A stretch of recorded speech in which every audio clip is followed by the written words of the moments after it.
చంద్రబాబు నాయుడు గారు అధికారంలోకి రావాలని ఎవరైతే బలంగా కోరుకొని పనిచేశారో, ఎవరైతే జగన్మోహన్ రెడ్డి గారిని, వాళ్ళ భార్య గారిని, వైసీపీ నేతలను అసలు ఉచ్చరించడానికి కూడా వీలు లేని భాషలో కూడా బూతులు తిట్టి మరీ చంద్రబాబు గారి కోసం అని చెప్పి పనిచేశారు.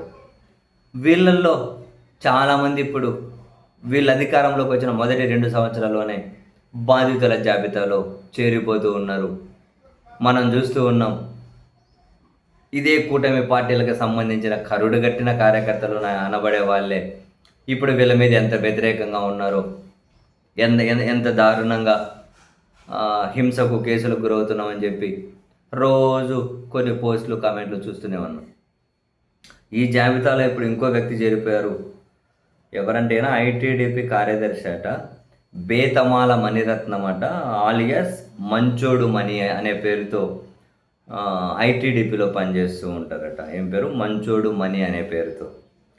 అయితే ఇప్పుడు ఆయన మీద హత్యాయత్నం, అది సొంత పార్టీ వాళ్ళేననే చెప్పి కేసులు కూడా పెట్టారట. అంటే ఆయన ఏలూరు జిల్లా నూజివీడు మండలం బోరువాంచకు చెందిన దళిత యువకుడు. దళిత సామాజిక వర్గమా? ఓకే. దళిత యువకుడు మంచోడు మణి టీడీపీలో క్రియాశీలక నాయకుడట. ఎంతో కాలంగా సోషల్ మీడియాలో యాక్టివ్గా ఉంటారట. అయితే కొంతకాలంగా స్థానిక మంత్రితో పాటు వాళ్ళ ప్రభుత్వ పెద్దల తీరును, టీడీపీ నేతలను ప్రశ్నించుకుంటూ పోస్టులు పెడుతూ ఉన్నారట. తాజాగా అవినీతికి పాల్పడుతున్న ఓ వ్యక్తికి చిన్నబాబు పిఏ సాంబా అండదండలు ఉన్నాయని చెప్పి కూడా పోస్టులు పెట్టాడట. అయితే ఈ క్రమంలో మణి గురువారం రాత్రి 8:30 గంటల సమయంలో తన సోదరుడితో కలిసి బోరువంచ నుంచి నూజివీడుకు బైక్పై బయలుదేరాడట. రాజీవ్ సర్కిల్ సమీపంలోని చింత చెట్టు వద్దకు వచ్చేసరికి హఠాత్తుగా ఒక కారు వచ్చింది, బైకును ఢీకొట్టింది.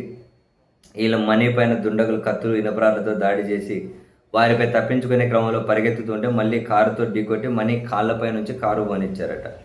రాడ్లు, కత్తులతో దాడి చేయడంతో 2 కాళ్ళు తీవ్ర గాయాలయ్యాయి. ఆయన ఫోటో విజువల్ చూస్తే పాపం చాలా దారుణంగా రక్తాలు చినిగిపోయి చాలా పెయిన్ అనిపించింది. అయ్యో పాపం, మనిషి మీద అంత దాడి చేశారా అని. అయితే ఈ క్రమంలో స్థానికులు వచ్చేసరికి దుండగులు వారిపోయారట. ఆయన తీవ్రంగా గాయపడితే న్యూజివీడ్ ఆసుపత్రి, అక్కడ నుంచి విజయవాడ ఆసుపత్రికి అయితే తరలించారట. సో ఆ బాధితుడి ఫిర్యాదు మేరకు మరి ఏదో కేసు నమోదు చేశారట. ఏం జరిగిందో తెలియదు. మొత్తం మీద టీడీపీ నేతల పనేనని చెప్పి అంటే వాళ్ళు కూడా అనుమానిస్తూ ఉన్నారట. ఈయన ఎవరు ఏంటి అని చెప్పి కొందరిని అడిగితే ఏంటి ఆయన ఏం పోస్టులు అని, తర్వాత ఆయన అంతకు ముందు పెట్టిన పోస్టులు, అసలు జగన్ గారిని, వాళ్ళ భార్య గారిని, కుటుంబ సభ్యుని తిట్టిన పోస్టులు చూస్తే ఎందుకండి ఇంత ఎక్స్ట్రీమ్గా వెళ్ళి మాట్లాడడం? ఎవరైనా అంత ఎక్స్ట్రీమ్గా అవసరం లేదు. సరే, ఆయన అంత ఎక్స్ట్రీమ్గా మాట్లాడారు అని చెప్పి ఈయన దాడికి అర్హుడు అని చెప్పి అటువంటి చెత్త మాటలు మనం మాట్లాడు. ఈ విధంగా ఒక దాడి చేయడం ముమ్మాటికి తప్పు. చట్ట ప్రకారం ఆయన మీద చర్యలు తీసుకుంటే తీసుకోవచ్చు. కానీ ఇది చంపే ప్రయత్నం ఎవరు చేయమన్నారు? కారు, కత్తులు, రాడ్లతో నరికి పొడిచి ఇది ఇది ఇది ఏ ఏ ఏ క్వశ్చన్ మనం వీటిని సమర్థించకూడదు. ఇంత కారణం అది హైలైట్ చూడండి. ఎవరైతే బలంగా ప్రభుత్వం రావాలని కోరుకున్నారో వీళ్ళకు ప్రాణాలకే రక్షణ లేకుండా పోయిన పరిస్థితి. వీళ్ళు ఇంతకుముందు ప్రభుత్వ అధినేతను, వాళ్ళ భార్యను దారుణంగా తిట్టారు. మహా అంటే ఆయన కేసులు పెట్టి నోటీసులు ఇచ్చారేమో, చట్ట ప్రకారమైన చర్యల వరకే పరిమితం అయ్యారేమో. ఇప్పుడు ఏకంగా చంపించుకునే వరకు వచ్చింది వీళ్ళ పరిస్థితి. సో ఎక్కడైనా ఎప్పుడైనా వ్యవస్థలాగా పనిచేయాలి. ఏ పౌరుడైనా కూడా హద్దులు దాటకుండానే ప్రవర్తించాల్సి ఉంటుంది. ఏది ఎక్స్ట్రీమ్ వెళ్ళకూడదు. పౌరులు వెళ్ళొద్దు, వ్యవస్థలు వెళ్ళొద్దు. కానీ ఇంత దారుణంగా దాడి చేయడం మాత్రం అట్లెట్లా? నిజంగా ఈయన మీద చేసిన వాళ్ళ మీద హత్యాయత్నం కేసులే పెట్టాలి.